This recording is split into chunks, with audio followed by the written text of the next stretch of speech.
नमस्कार, आप insider live देख रहे हैं। मैं हूं निखिल। देखिए, 70वीं बीपीएससी को लेकर जो है तमाम जो छात्र हैं पटना के गर्दनी बाग में धरना पे बैठे हुए हैं।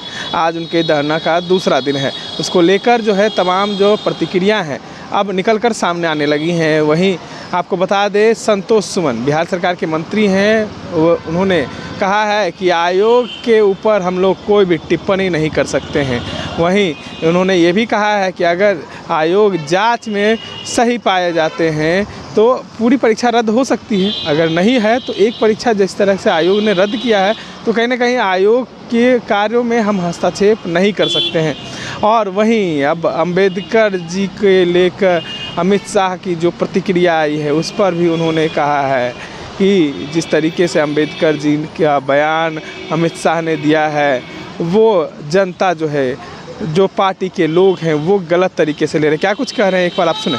देखिए, इस पर जांच चल रही है। हम समझते हैं कि आयोग सक्षम है और आयोग देख रहा है जो भी न्याय संगत होगा। और कहीं पर कुछ गड़बड़ियाँ हुई एक जगह तो कैंसिल हुआ है ना, तो जो छानबीन हुई है और सीसीटीवी फुटेज से जो नज़र आया है उस हिसाब से कैंसिल हुआ है। और अभ्यर्थियों की शिकायत को आयोग सीरियसली ले रहा है और ऐसा कुछ होगा तो निश्चित तौर पर आयोग सक्षम है। इस पर बहुत ज़्यादा टिप्पणी करना हम नहीं समझते। अंदर मोबाइल लेकर के गए, वीडियो बाहर आया तो अभ्यर्थी का आरोप है कि तो प्रश्न पत्र वायरल हैं, सभी एग्जाम को रद्द करके पुनः एग्जाम ले आए। अब देखिए, आरोप लगाना बड़ा आसान है, कोई चीज़ों के बारे में आप आरोप लगा सकते हैं, लेकिन उसकी सत्यता की जांच हो रही है।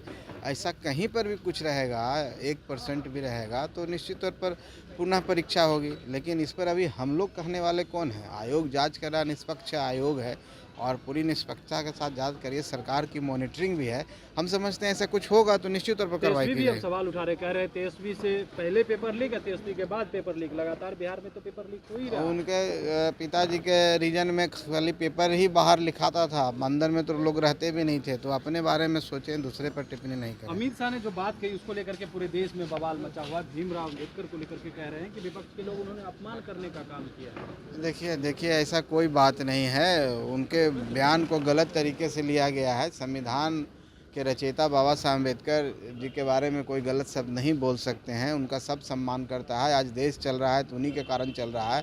और माननीय नरेंद्र मोदी जी हमारे जो माननीय प्रधानमंत्री हैं, उनको जितना वो आगे बढ़ाने का काम किया, उनकी कृति को जितना वो ऊपर ले गए, हम नहीं समझते हैं कि कांग्रेस के शासन में ऐसा हुआ। पंचतीर्थ की बात आप सुने ही होंगे और भारत रत्न भी आप जानते हैं कि इनकी सरकार में मिली है। तो कांग्रेस सिर्फ हल्ला करती है, बाकी उनका कुछ लेना देना नहीं है बाबा साहब से। अमित शाह को पागल बता रहे, कुर्सी छोड़ करके भाग जाना चाहिए। माननीय लालू यादव जी का हम सम्मान करते हैं। वो जिस भाषा का प्रयोग करते हैं हम लोग कम से कम वो भाषा प्रयोग नहीं कर सकते। तो आपने सुना किस तरीके से अब संतोष सुमन जीतन मांझी के पुत्र हैं और बिहार सरकार के मंत्री हैं, उन्होंने बचाव किया है अमित शाह का, प्रधानमंत्री का। देखिए, तमाम बातों पर जो है अब जो है प्रतिक्रियाएं आने शुरू हो गई हैं। इस तरह के तमाम अपडेट्स के लिए बने रहें इनसाइडर लाइव के साथ।